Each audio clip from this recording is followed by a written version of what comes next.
Welcome back, everyone. I wanted to start off by sharing an incredible sense of gratitude I felt from the positive feedback from the first episode.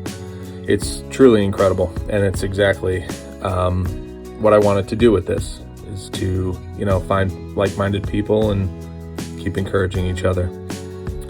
So I'm sure everyone has heard the phrase, jack of all trades, master of none. But I found very late in life that there's a second part to that quote, and that goes, but oftentimes better than a master of none.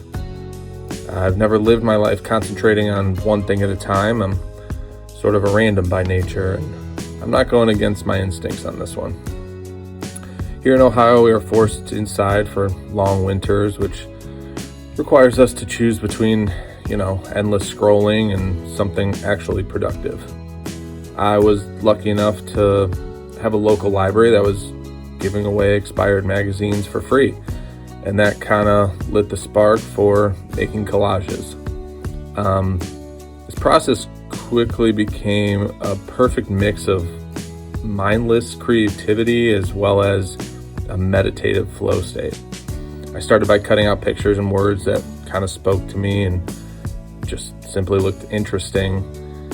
As I practiced my process, the images and the words kind of began to almost bring themselves to me.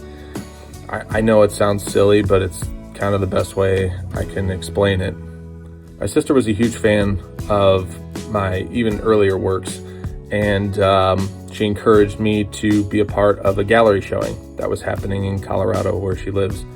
I was a bit hesitant because at that point I didn't really know what I was doing, but I was reading a book at the time by the legendary producer Rick Rubin, who kind of stressed the importance of sharing your art with others.